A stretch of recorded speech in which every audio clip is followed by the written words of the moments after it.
DY Card Ladder is the industry leader in sports card data. We know what you want because Card Ladder was created by collectors for collectors. Card Ladder. Join the innovators, not the imitators.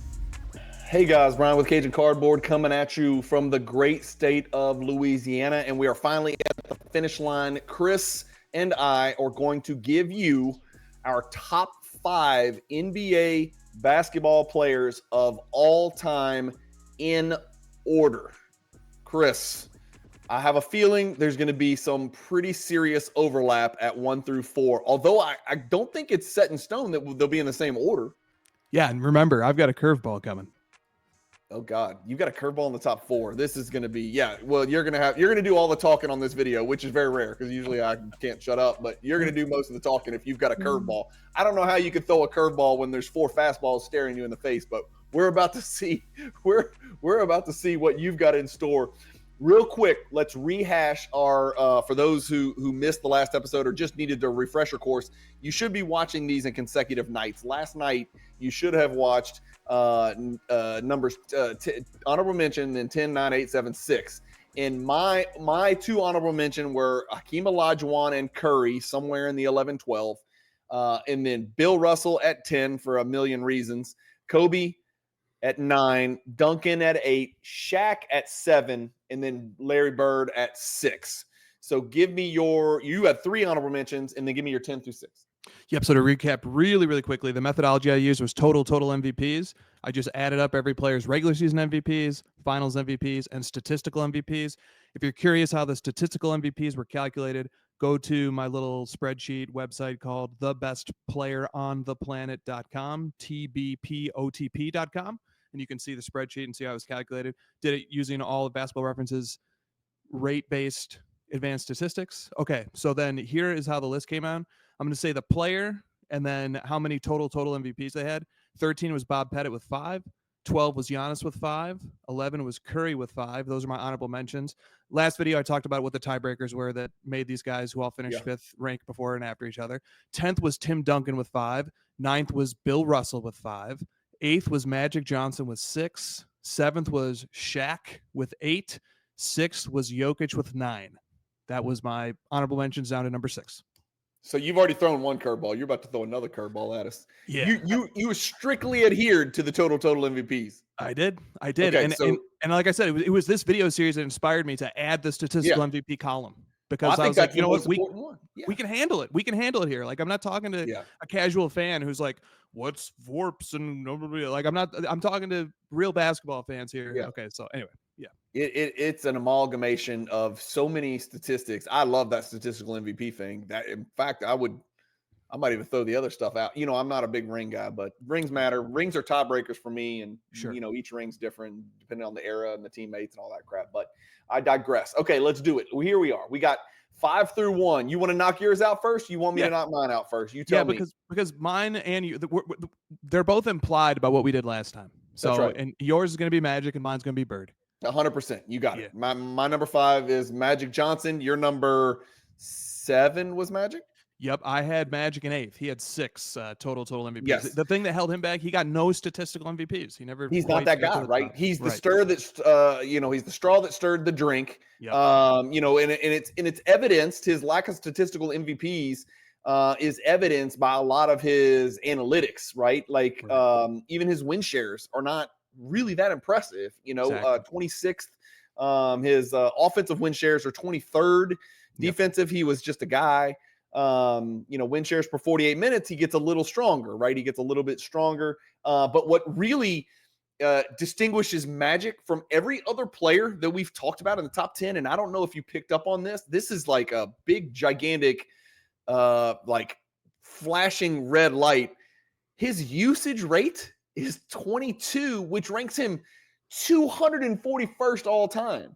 So I'm putting a guy, you put a guy in your top 7. I'm putting a guy in my top 5 whose usage was 241st. And that is just basically what portion of his team's offensive possessions ended with a field goal attempt, a turnover, or an assist.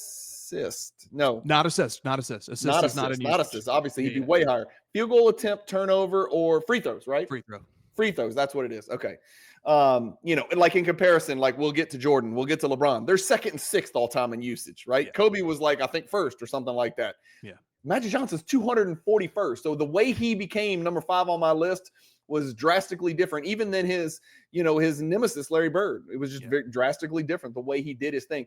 The other thing that hurts Magic, and I'll just say one more thing about why he can't be in my Rushmore. He cannot get in my top 4. He didn't play quite enough games. He never even got to the 1,000 game mark. And so he's played, for instance, 166 less games than Jordan, who missed tons of seasons. And he's played less games than Wilt. And, that's kind of what keeps him out, and what really props him up and what distinguishes him from Bird is the titles, man. The alpha rings and the rings, and so he's just got that edge on Bird. Other than that, we did a whole video on Magic and Bird, and they were damn close. Talk to me about Bird. I mean, again, if somebody told me they had Larry Bird at 5 and Magic at 6 or 6 and 5, I mean, this could be a circular argument. We could do this forever, Yeah, I mean, the thing that puts Bird over the top is when I bring in that statistical MVPs column, because when it's just the regular season and finals MVPs, Magic edges him out. And that's why in the original video, I said, I'm going to stick to Magic because it's 6-5. But Bird had 4 statistical MVPs. He did it right there in the thick of the 80s when you had a lot of great players playing. Very impressive stuff. Bird's total MVPs, his total MVPs is 9. I mean, in terms of guys with statistical MVPs, there are very, very few with 4 or more. Basically, you got Bird, you got Jokic, you got Shaq, you got Wilt, you got LeBron, Kareem, and MJ. I mean, there's your statistical goats, basically. So, I mean, look, I don't begrudge other lists. I always try to figure out what the methodology is that I want to use that's going to try and remove my bias from the end result. Like I don't want the results to influence my methodology. I want my methodology to determine the results. Yeah. And then wherever the chips fall, that's where they fall. And Bird ended up right here in 5th. And he might be a tiny bit underrated, I think. Just a tiny bit. I think if you bring in the statistical case for Bird, I'm okay with him sitting right there in the top 5 at the outside of the top 5. Yeah. I've got to reveal my number 4 in order to talk one more time about Magic. My number 4 is Wilt Chamberlain. Yep. And this was something that I very much, all my life I've had Wilt higher than this, meaning ranked better than this. It's only through, this exercise that we've gone through where I've put hours and hours into the minutia, into the details, that I've kind of learned to drop Wilt a little bit. So it's ironic that Wilt is my 4 and Magic is my 5, because as we said, Magic is probably the least dominant of the players on the list, other than maybe Bill Russell. And Bill Russell was very dominant on the defensive end. Magic wasn't that give me the ball, get out of the way guy. And Wilt was the epitome of that. And so I've got at 4 and 5, I've got arguably the most dominant human athlete that's ever walked the face of the earth, next to a guy whose job was just to make every single person around him better than they could possibly imagine being. A crazy contrast in dichotomy. styles. Yeah, it's a crazy contrast in styles.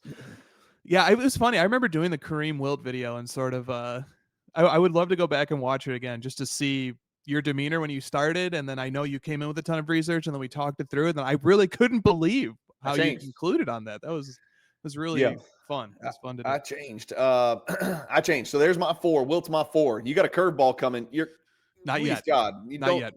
Your curveball has to be here at 4. No, it's not. Wilt is at 4 for me too. He's got 13 total MVPs, 4 regular season, 1 finals, 8 statistical MVPs for Wilt. The only people with more are MJ with 9 and Kareem with 11. So you better have a big, fat, juicy asterisk on that total MVP thing, because we've talked about well, not just that, but Wilt never got the opportunity to win a Defensive Player of the Year. I mean, Are you telling me this guy would not have won Defensive Player of the Year? I mean, maybe he wouldn't have. I mean, what do you think? You think he would have with Bill Russell roaming the hardwood at the exact same time? Maybe not. Maybe not. Maybe Bill Russell would have 7 Defensive Player of the Years and Wilt would have 0 or something like that. I know this. I know if Wilt wanted to be Defensive Player of the Year and he put his mind to it, he would have been, just like he was with the assist leader, just like he was with the scoring leader, just like he was with the minutes played leader. I mean, that guy could do whatever he put his mind to. That's right. That's right. Yeah, Defensive Player of the Year began being totaled in 1982, which was, hell, while we're at it, I mean, is it out of the question that Kareem might have won Defensive Player of the Year? I don't. I mean, if you take into account rebounds are part of Defensive Player of the Year, which they are for sure, because Ben Wallace won and he was a great defender too. But like, rebounds matter, certainly, for sure. Defensive rebounds, especially. So, I mean, Kareem might have been in the conversation for that decade of the 70s where he was really unparalleled. I mean, Doc wasn't a defender, so Dr. J wasn't winning Defensive Player of the Year. I'm thinking Otis Gilmore, but he was kind of a cream puff compared to Kareem. So, hell, Kareem and Wilt might have 8 Defensive Player of the Years combined between them. But the problem is your Finals MVP is a constituent part of your total MVP analysis, and they didn't you're just walking by and not even looking over to the left, and the fact that Wilt was not eligible to win Finals MVP. Same for Bill Russell too, but yeah, I know, right. And Bob Pettit and George Mikan and all these guys. It would screw it all up, would it not? It would completely screw up your algorithm. Dude, it would tilt it heavily towards those best players from the 50s, 60s, and 70s. Heavily. But like I said, like we've said a few times now, like, but it's also not fair. 10 teams, 8 teams, there was 10, roughly 10 teams. Like they didn't even feel the need to give that award because we're already giving an MVP. We don't need a second one for the postseason. The postseason is 2 rounds. Yeah, for sure. And I don't think they were playing 7 games back then, were they? I don't think so. Why do I feel they were playing 5 games? That's probably something I should know the answer to. I should know too. I don't know, but okay. So we both have Wilt at number 4. Is that the first time we've each had the same player in the same spot? I think it is. Might be. I think we both had Shaq at 7. We both have Shaq. Yeah, I had Shaq at 7. You had Shaq at 7. We both had Shaq at 7. We both had Duncan and Russell. That was the end result of those two guys kind of emerging as like the version of each other from a different era was kind of a little epiphany moment for me. Yeah, it was really cool. Just one played longer. It was that simple. Yep. Okay, all right, give it to me, man. My curveball's it's coming. I don't understand how you could have a curveball. I mean, it can't not be one of these 3 players. It must be the order. And I will literally turn this video off if your curveball is what I think it is. And if it is, it's not a curveball, it's a knuckleball. So give me your number 3. Number 3, Reggie Miller. No, I'm just kidding. Will Purdue. Okay, I have to talk about number 3 and number 2 together. Go for it. Really, you know what? I'm just going to talk about all 3 together because that's just how it shakes out. Just give me the order. Just give me the curveball. Let me relieve the audience. Number 1 is Michael Jordan. Okay. Number 1 is Michael Jordan. 20 total MVPs. Yeah. 5 regular season, 6 finals, 9 statistical. Number 2 is Kareem. I don't think that's a big curveball. Okay, so Kareem has. Let's talk through it. We're going to talk through it. Kareem has 19 total MVPs, 6 regular season, 2 finals, and then this is where the tidal wave comes in backing Kareem. Is the tidal wave of statistical MVPs? He has 11. That's more than anybody. Now I had a little question. He was one of the guys who actually tied for statistical MVP twice. And so I said, well, should I only count those as a half? It wouldn't matter. It wouldn't matter to the ranking. Yeah, it wouldn't matter. He's still the most. Yeah. Or you can give it to both the guys that tied. Give them both one. Whatever. That's how I did it. That's how I did it. And then 3rd is LeBron, who's a bit of a distant 3rd with 13 total MVPs. So LeBron comes in with 4 regular season, 4 finals, and 5 statistical MVPs. So LeBron actually is tied with Wilt at 13. And then the tiebreaker that gives it to LeBron over Wilt, they both had the same number of regular season MVPs. That's my first tiebreaker. My second tiebreaker is finals MVPs, and LeBron has 4 and Wilt has 1. So LeBron wins the tiebreaker over Wilt. Just that's kind of arbitrary, the tiebreakers that I chose and how to order them, but I needed to come up with something to break the tie. But LeBron is there. And I do think it's a huge curveball because, or at least it is to me, because when I do the total MVPs approach, LeBron is tied with Kareem right there in second. And they both have 8 total MVPs, excluding the statisticals. So LeBron and Kareem are right there next to each other. Then, you factor in LeBron's longevity, or you factor like the tiebreaker for me on the total MVPs count is that LeBron did it more recently, much more recently. I was just about to say that. That's it's 2025 and the Son of Gun's still playing. It's like, how do you get this out of your mind when he put up whatever he did this year was like 27, 8, and 8 or something stupid. I mean, it's incredible what he's doing at this age.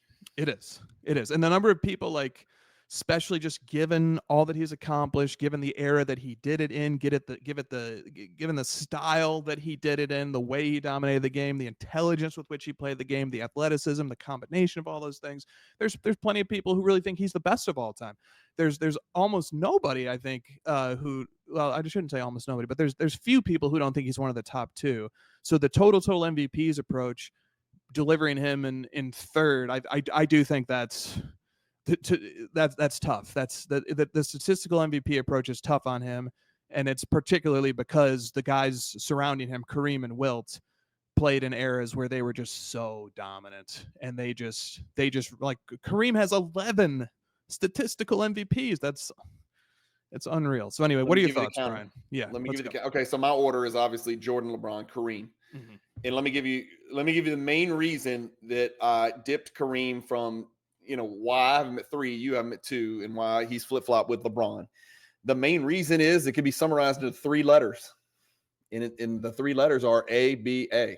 Yeah. The fact that for the vast majority of his time in the 70s, the talent was split. It wasn't just like there was a couple dudes over in the ABA. Dan Issel, Julius Erving, for God's sakes, George Gervin, if I recall. Think about all the guys that played for those great ABA franchises that got enveloped and absorbed by the NBA. Kareem was winning those MVPs. And to be fair, I think most young people younger than us, people in their 20s and 30s, would have no clue that Kareem's got 6 MVPs and Michael Jordan has 5 MVPs. People don't realize that Kareem has 6 MVPs. Yeah. He also has 6 rings. But the ABA is the primary reason, and it was just the most watered down 3/4 of a decade simply because they split it up. And so while LeBron only has 4 regular season MVPs, he's doing it against a much deeper pool of talent.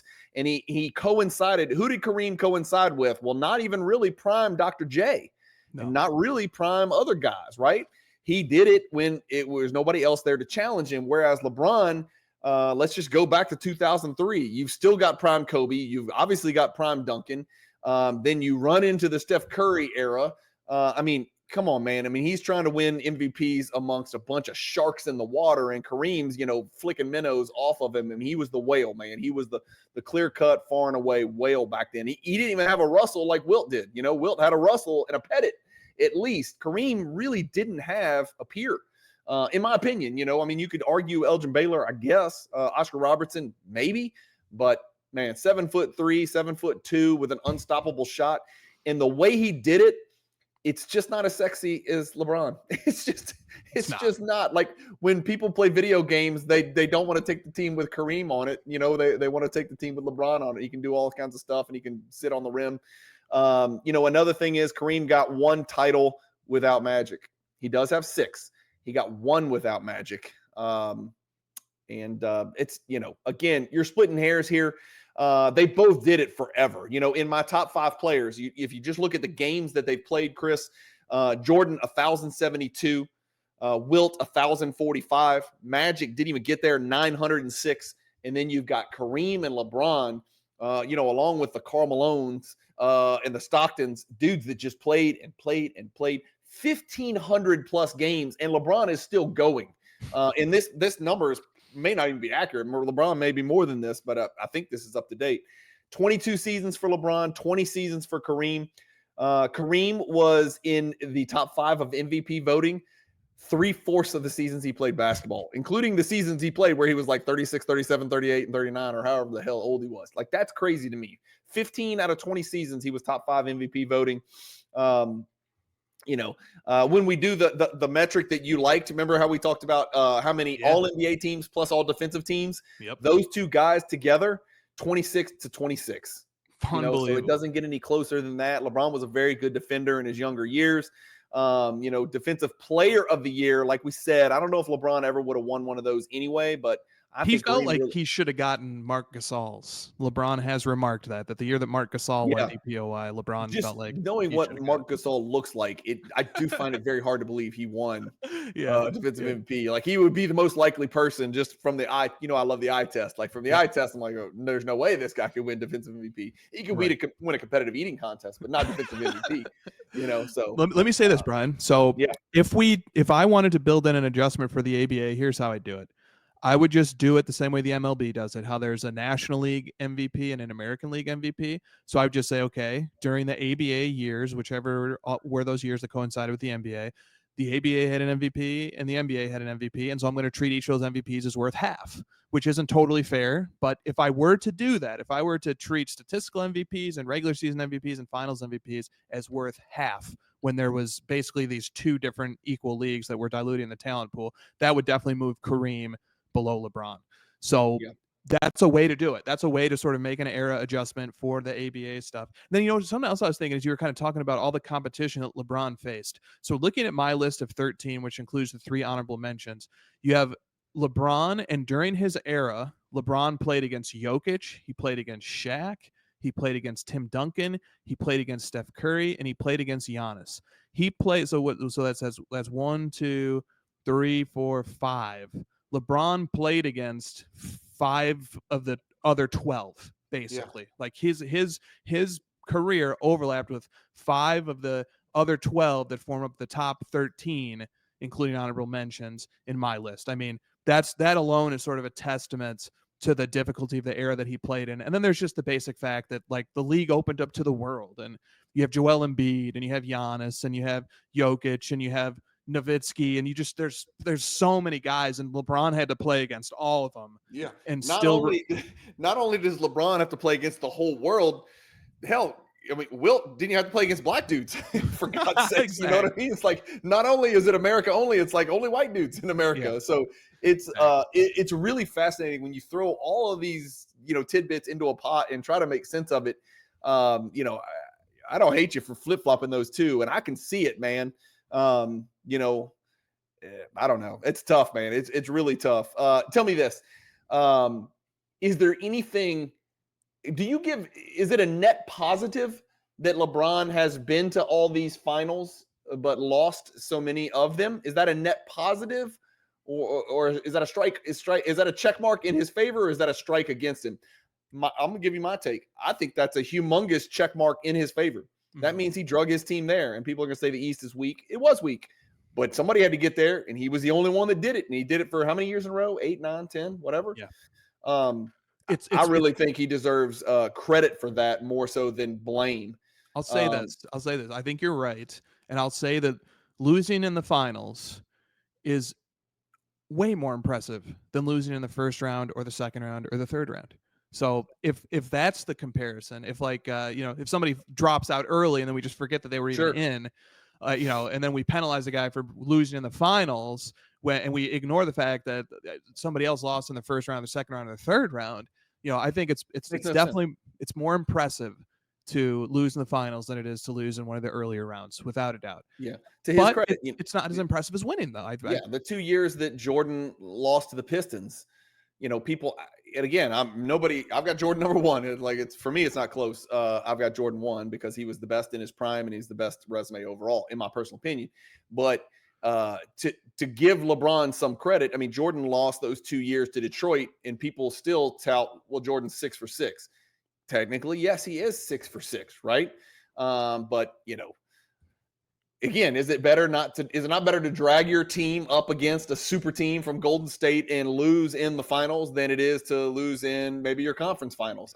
I don't know. It just depends, man, on perspective. But I don't like the hate and the vitriol that goes with it. I also don't like you're really tugging at the narrative and stretching it to make it what you will when you say Jordan was 6 for 6. Jordan was 6 for 11. In my opinion. And we're going to talk a little bit more about Jordan. He played 15 seasons by definition. He had a broken foot for almost an entire season with a horrible Chicago roster somehow they snuck in the playoffs on a Paxson shot, right? From the Last Dance. Everybody remembers that.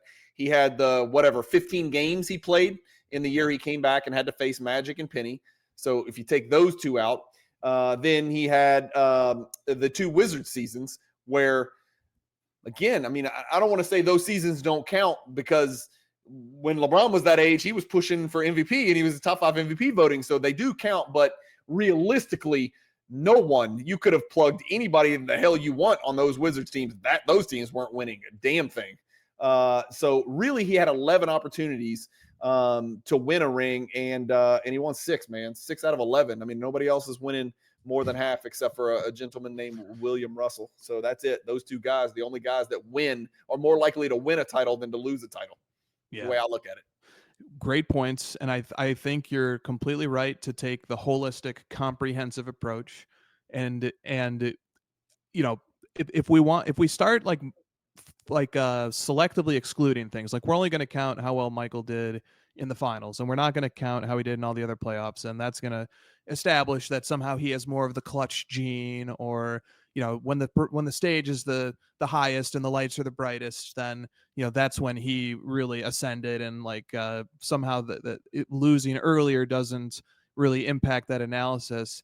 Well, if we're going to start focusing on just certain things to make the case for Jordan, which I don't think we should, other guys can start micro-focusing on stuff too. Like if I'm a Larry Bird guy, I'm going to say, and I just looked this up to be sure, well, if Michael was so great when the lights were the brightest and the stage was the biggest, then how come Larry Bird is 6-0 against Michael Jordan in the playoffs? And how come Larry Bird swept Michael Jordan twice back-to-back in the playoffs? And so I know a few Larry Bird guys. I got one buddy who's a Larry Bird guy who maintains that Bird is greater than Jordan, and that's one of the stats that he goes to is the playoff record. Chris.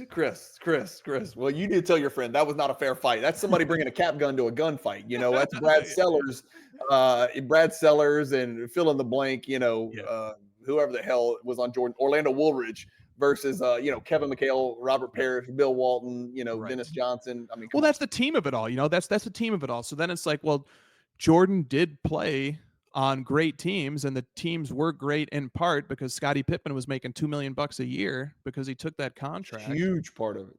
And then they and great roster construction, sort of seamlessly going from Horace Grant to Rodman to sort of fill in that role. I mean, The Last Dance goes over all this stuff really nicely. Yeah. So when the team component comes in, then that makes it harder to and I think we have to, obviously, if we're going to get into it and we're going to be intellectually careful and really scrutinize it, we do have to scrutinize the quality of these teams. And when you do that, a lot of LeBron's teams are not going to hold up very well.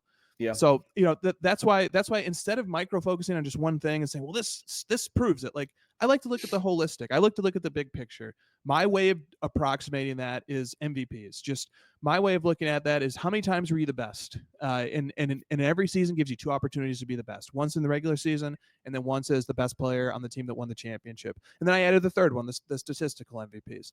And when you do take the holistic approach, I don't think that takes away from Michael's argument. I think it bolsters it. I mean, I don't think you need 6 for 6 to make the case for Michael Jordan to be the greatest player of all time. I think you need 5 + 6 + 9. I think you need those 5 regular season MVPs and those 6 finals MVPs and those 9 statistical MVPs. But even if you don't do the statistical column, which I understand, even still, he's first with a bullet. He's got 11 regular season plus finals MVPs. The next closest are Kareem and LeBron with 8. So the case for Michael can be made holistically, comprehensively. We don't need to do the 6 for 6 thing. We really don't. Well, let me ask you a question. I want you to answer this with one word. I know that's going to be hard for you, but I'm pinning you in a corner here. All right, one word. Who had better teammates, Jordan or LeBron? Take as long as you want, but I want one word. I want one name. Michael. See, I'm going to say LeBron Michael did. Because I think LeBron did. It's not close. LeBron's best teams were loaded. Whether it was the Chris Bosh and Dwayne Wade teams, or having Anthony Davis as his running mate, or having Kyrie, some of his very best teams were loaded. But Michael, on average, if you look at the totality on average, Michael didn't ever really have that first 6 or 7 years of those Cleveland teams where who is LeBron's second best player on those Cleveland teams for the 2000s? Well, when do you think Scottie Pippen got there? He wasn't there from the jump. You're right. He wasn't there. Jordan went through the same damn thing that LeBron went through. Yeah, he did. That's why I really hesitate on the question, because it's like there's two ways you can ask it. Who had the better teammates on the very best versions of their teams? I say LeBron. But on average, during their prime, who had the better teammates? Like I said, who was the second best player on the Cleveland Cavaliers during 03, during 04, during 05, 06, 07? I mean, but what about the 15 years after that? Yeah, that's the problem, right? So for the last decade and a half, you got a 15-year sample size of LeBron trying to win titles. I mean, Tony Kukoc was, I guess you could say Rodman or Kukoc was the third best player on that second Bulls three-peat. I mean, where would Tony Kukoc rank on LeBron's best teammates? He would not rank very high. You know why? Because you left out Kevin Love, who was an all-NBA guy, Kyrie Irving, Anthony Davis, Dwayne Wade, Chris Bosh. I'm only naming Hall of Famers.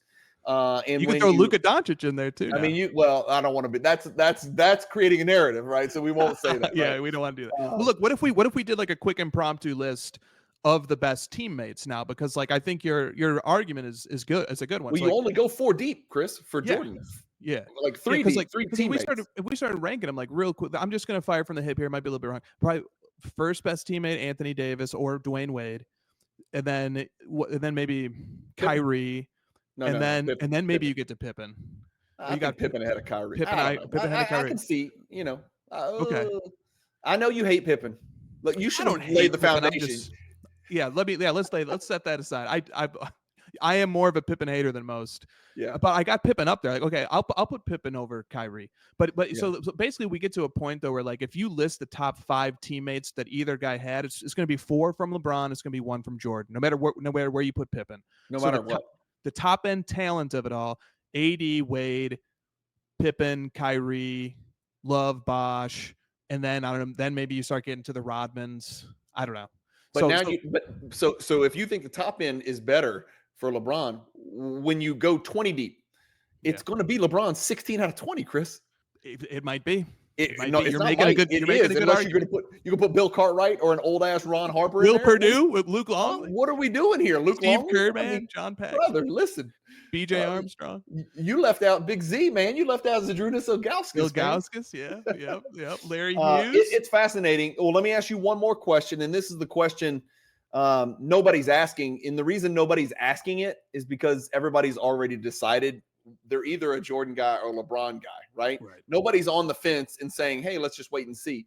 Question to you is this: is there anything that 40 years and 171 days old, so he'll be almost 41 when the season starts, or just shy of it, he'll turn 41 next season.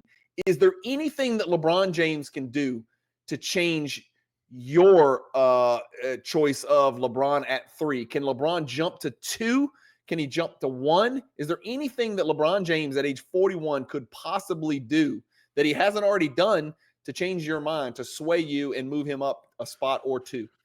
I'm going to answer this from 2 different perspectives. From the total MVPs, which I use to make the list here for our video purposes. Realistically, no, he's too far behind. He's 6 behind Kareem. So even if he would have to, for the next 2 seasons, win regular season MVP, win finals MVP, and win statistical MVP, and then he would tie Kareem. So no, from the total MVPs approach, no. From the total MVPs approach, which is the more main approach that I use in everyday basketball discussions, yes, he very, very much could.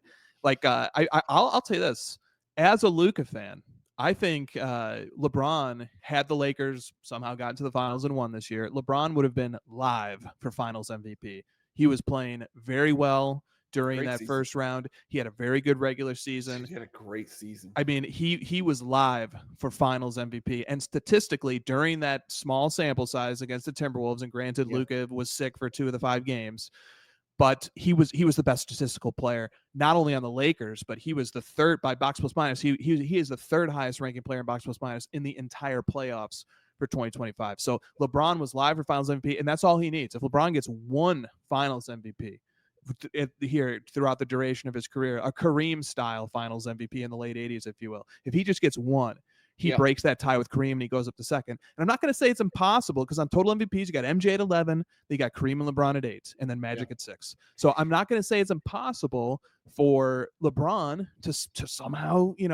I don't know. Who knows? Who knows what can happen? I'm not going to say it's impossible that he could get 3 more some combination of regular season and finals MVPs. I'm not going to say it's impossible. I think it's very, very, very unlikely. But I do think I think it's much likelier that he could get one more finals MVP before it's all said and done. And if he does that, he breaks the tie with Kareem. He gets to 5 titles. Kobe guys are upset because now he's got 5 championships. Curry guys are upset because now he breaks the tie with Curry on 4 championships and goes up to 5. So LeBron get another championship and especially another finals MVP. That's going to make things even messier and more complicated.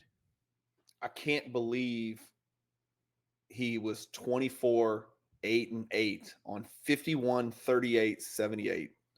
Like, he's 40 years old, Chris. I was playing pickup when I was 40. I know the way I felt the next day. I can't believe what the guy's doing. It's just unbelievable. And he's going to try to do it again. Yeah. Unfortunately, I mean, again, Father Time's undefeated. I just believe, this is the age where shit happens, for lack of a better term, like a calf, a 40-game calf strain or a knee or an Achilles. I just worry about it at that age, the grind that's on them. And again, these guys are different. They're not practicing every day. So it's a little bit different than it used to be. And modern science is great and PEDs are great and all that. But, man, I don't know. It's just amazing what this guy looks like with his shirt off at age 40. It's like, it makes me feel like such a loser at age 50. So I don't know. It's fascinating. I've got to go 1, 2, 3 in that order. Jordan, LeBron, and Kareem. And you've got Jordan, Kareem, and LeBron. Brian trying to poke his way into the room, into the final boss fight. Do we want to say anything more about Michael Jordan? He is number 1 on the list. Like, we haven't really gone over his stats. Like, we didn't really, like, do you want to say anything more about him? I mean, he's the only player in the top 5. He's the only player in my top 10 that ever won Defensive Player of the Year. Interesting. I mean, the most impressive stat for Michael Jordan, and we can, he's like Paul Bunyan, and we can do the same thing for Wilt Chamberlain, right? Okay. But the most impressive stat for me on Jordan, and I can never remember the exact years, the bookends, where it started and where it finished, but he never lost 3 games in a row for 8 seasons or something, or 8 years or 9 years or something crazy like that. Like, the thought of that alone, number one, you got to play in almost every game. And number 2, for your team, and again, I guess that could cut the other way, is like, see, I told you his teammates were amazing. His teammate was incredible. Every game he missed, they still won the game, or I don't know. But that stat to me is the most difficult for me to wrap my brain around. That's harder to wrap my brain around than 100 points in a game by Wilt Chamberlain. Not losing 3 games in a row, playing all sorts of back-to-backs, playing sometimes 5 games a week back in the 90s like they did. With the type of physical abuse that players took in the 90s, him specifically in the early 90s, and late 90s. I just don't understand that. I can't wrap my brain around not losing 3 games in a row for that many years in a row. Yeah, I mean, I love those stats that Jordan has that are just it would be unimaginable for somebody to do this stuff today. Like, I'm pretty sure he had 3, maybe, I don't know how many total. He had multiple seasons where he won the scoring title, he won MVP, he won finals MVP, and he was all defensive first team in the same damn season. And he did that multiple times. Like, some of the stuff that you look at and you're like, I don't even know where to begin to imagine somebody doing that in the NBA today. Who would even, Giannis is a guy who's possibly capable of when you talk about the greatest perimeter defenders of all time, the reason I say, I think it was Michael Jordan. I personally think it was Michael Jordan. I know Pippen's there. You can talk about Kawhi Leonard. You could talk about your favorite player, Caruso. No, I'm just kidding. But you talk about, Caruso's Kawhi, in this discussion. Oh, you know what I'm saying? You talk about those guys. None of them shouldered the load that Jordan did offensively. I mean, he won 10 scoring titles. So imagine if Jordan was the beta and not the alpha. Imagine if Jordan's primary responsibility was go out, guard the other team's best player, steal the ball, and, give us 15 a game. We're good. We've got another guy to score the ball. Maybe Kukoc is averaging 28 instead of Jordan.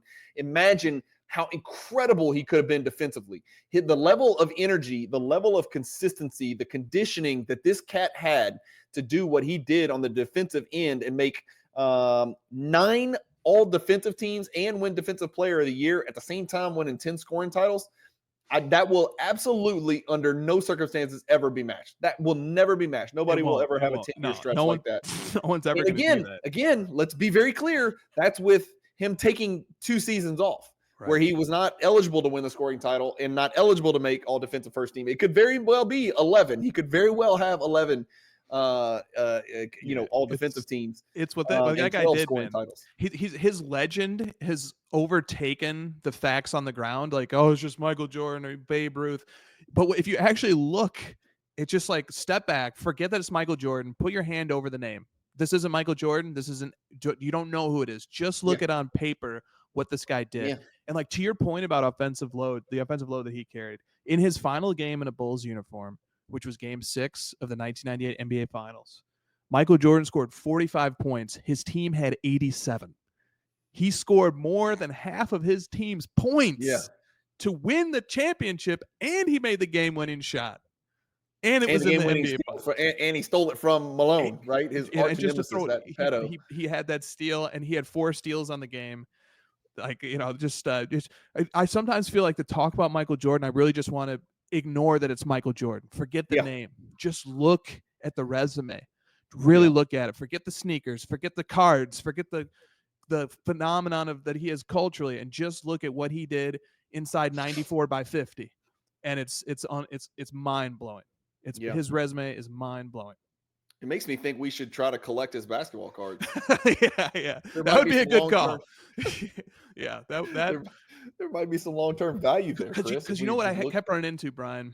I kept running into the fact, like, I would look at, like, I started collecting Luka in 2018, and like I got really into like collecting active players, and like looking at the legacy of some of these guys, looking at the legacy of Giannis, looking at the legacy of Jokic, Curry, LeBron. I started looking into, and every time it just came back to Michael. Every single time, no matter what metric I wanted to use, no matter how I wanted to break things down, it just comes back to him every single time. Yeah, it does. It does for sure. Well, to recap, my top 10 in order: Jordan 1, LeBron 2, Kareem, Wilt, Magic. Let me scroll. Bird, Shaq, Duncan, Kobe, don't hate me, Bill Russell at 10. It's tough, man. Yeah, this was a lot of fun. It's tough. A little bit of anxiety, but it was fun to do. Yeah, fascinating. Man, thanks for joining me and coming along for the ride. Hopefully this can sit out there in the nether world, or the nethernet, or whatever you call it, the internet world, for many years to come. I wonder, by the time we do another series of videos like this, if there'll be somebody else that can kind of edge their way into the top 10. I do believe that the 8, 9, 10, that's Duncan, Kobe, Russell. It's crazy to think that, like, no, I can see somebody sneaking in there and passing up Kobe, at number 9. And again, there's people screaming at their screen right now because they've got Kobe at 3 or 2 or 1, for God's sakes. But, I'll tell you how easy it is to crack into my top 13. Curry's the guy, man. I mean, Curry's the guy for me. Like, he's, the top 10 is in danger. Curry has the capacity to do it. He's 37. He's 3.5 years younger than LeBron. I don't like the look of his roster right now. Whose roster would you rather have? Would you rather have Curry's roster or LeBron's roster? I got to go with LeBron's. I got to go with LeBron's too, partially because he has Luka, but I'm a big Jimmy Butler guy, but that's neither here nor there. But let me tell you this, Brian, for somebody to crack into my top 8 using total MVPs, you could do it in 2 seasons. If here's what you'd have to do. You would have to win MVP and finals MVP both years. That gets you to 4. And win the statistical MVP both years, which very well could happen if you're winning both those other awards. MVP, you're at 6. If you get to 6, you surpass everybody except Magic, Shaq, Jokic, Bird, Wilt, LeBron, Kareem, and MJ. You surpass everybody else. Just 6. I mean, you could literally, that's why I wouldn't be surprised at all if over the next 5 years we have 1 or even 2 entrants, or at least people knocking on the door. Because like you said, Giannis did it. Giannis had a stretch there where he racked up 5 in 2 seasons, 2 regular season MVPs, a finals MVP, and 2 statistical MVPs. That's all it takes, man. But I say that's all it takes, but nobody's done it for good reason. It never happens. It's 100 years in now, almost 100 years in. One really big domino that might fall in the next 3 weeks, as crazy as it sounds. We're talking about 100 years of basketball, but in the next 3 weeks, let Giannis get to San Antonio, you know, Oh. and keep Fox, have all those little pieces around them that are pretty good players, and then, you know, let Giannis play the 4 and let Wembanyama play the 5. Good luck scoring against that team. Yeah. You know, Dude, Giannis, yeah, give Giannis 2 to 3 peak years on a true contending team, yeah, and we might not be talking about him in league with Tim Duncan and Steph Curry, and we might be talking about him in league with Wilt Chamberlain yeah, yeah, and Bird and these guys. I'm not going to say LeBron yet, but Bird yeah. and Chamberlain, like that tier right below. There's a lot of ifs. Like he's got to, yeah, we've got to see 2 of his best years of his career, which happens now in the 30s. Like people are doing that in their 30s now because of modern 100%. science and, you know, the schedule breaks and all the different stuff that they've got going on. So, yeah, it's fascinating to think about. You know what we're gonna have to do is we're gonna have to go 50 deep next time we do a video series. Yeah, that might push that. I might have to bring in other methods to do. You 50, might have to bring in Scottie Pippen. look, and like In here's your top 50. yeah, I think I would. I do think I would. And look, like we got a guy right now, Gilgeous Alexander, who's knocking at 2 total MVPs. And Yeah. there's only 24 players in the history of the NBA. There are 24 guys who have 2 total MVPs across all seasons, not just doing it in 1 year, across all. If Gilgeous Alexander gets Finals MVP as well, he becomes the 25th. That's I mean, crazy to think about. that You is would think there'd be history way happening. more. You think You there'd would be way think more. that you would think that, but It's really hard to what win a happens? title is what that means. It's hard to win a title because you know what? They're not just waiting for you to grab one. You got to take it from another guy Yep. who's the statistical MVP and a top 10 player of all time. And they had to do that this year. Yep. You know, that's the problem is that you got this big sloppy, you know, Caucasian stealing the statistical MVP Right. every freaking year. It's going to be Yep. really hard for anybody to move up on the rankings by your analysis, you know, because Yep. this big monster is he's not going anywhere. Exactly. And that's what happens, Brian, when you look at the history of this league. You look at just really there's just a few guys and like they just gobble up the MVPs. Wilt, Kareem, LeBron, Michael, Bird, Magic, like Shaq even, you know, these guys just gobble up the MVPs, you know, and that's how you only got 24 guys in the history of this league to have 2 or more, but it very well could be 25 very soon. That's it. We're done, guys. Let us know what you think. Let us know what your list is. I was thinking about putting our lists in the description, but then I guess that would kind of defeat the purpose. And people You don't got to watch then. Yeah, you got to watch it. You got to watch it. You can write it down. You can listen and write it down like I did.